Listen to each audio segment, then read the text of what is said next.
আমন্ত্রণ জানাচ্ছি প্রবাস কণ্ঠ রাতের বুলেটিনে, পাওয়ার্ড বাই মাইএনজেট্রি। শুরুতেই জানাবো আজকের প্রধান শিরোনামগুলো। মালয়েশিয়ায় অন্তত ৮ ইসরায়েলি নাগরিক আটক, কুয়ালালামপুর বিমানবন্দরে চাঞ্চল্য।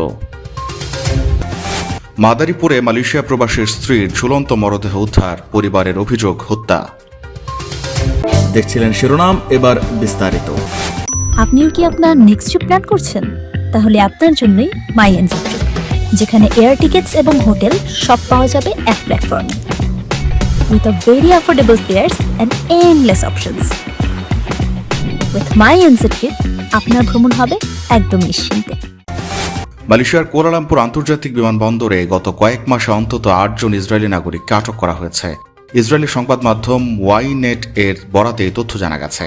প্রতিবেদনে বলা হয়েছে, আটককৃতদের মধ্যে কেউ কেউ দ্বৈত নাগরিকত্বের অধিকারী ছিলেন, আবার কেউ কেউ শুধুমাত্র ইসরায়েলি পাসপোর্ট নিয়ে ভ্রমণ করছিলেন। মালয়েশিয়ার সঙ্গে ইসরায়েলের কোনো আনুষ্ঠানিক কূটনৈতিক সম্পর্ক না থাকা সত্ত্বেও ওই ব্যক্তিরা হয় মালয়েশিয়া ভ্রমণে এসেছিলেন অথবা কুয়ালালামপুর হয়ে অন্য কোনো এশীয় গন্তব্যে যাচ্ছিলেন। সাম্প্রতিক এক ঘটনায় গত বুধবার ফিলিপাইন যাওয়ার পথে ৪ জন তরুণ ইসরায়েলিকে ট্রানজিটের সময় আটক করা হয়। তাদের মধ্যে 2 জন নারী ছিলেন যারা শুধুমাত্র হিব্রু ভাষায় কথা বলতে পারেন। ওই পর্যটকরা জানান, থাইল্যান্ড থেকে কুয়ালালামপুর হয়ে ফিলিপাইন যাওয়া নিরাপদ কিনা তা তারা একটি এআই চ্যাটবটের কাছে জানতে চেয়েছিলেন। চ্যাটবটটি তাদের সফরের সবুজ সংকেত দিয়েছিল, তবে পরিস্থিতির জটিলতায় তারা শেষ পর্যন্ত থাইল্যান্ডে ফিরে যাওয়ার সিদ্ধান্ত নেন। অন্য একটি ঘটনায় কম্বোডিয়া থেকে মালয়েশিয়া হয়ে ফিলিপাইন যাওয়ার পথে 2 ইসরায়েলি পুরুষকে 2 দিন আটকে রাখা হয় এবং পরে তাদের পুনরায় কম্বোডিয়ায় ফেরত পাঠানো হয়।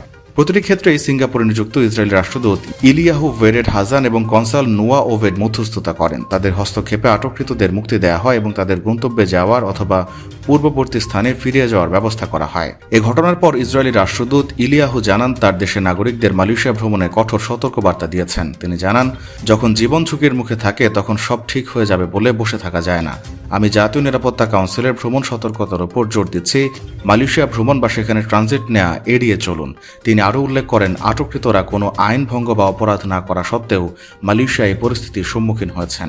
এ বিষয়ে নিউ স্ট্রেট টাইমস মালয়েশিয়ার সীমান্ত নিয়ন্ত্রণ ও সুরক্ষা সংস্থার সঙ্গে যোগাযোগ করলে কোনো মন্তব্য পাওয়া যায়নি।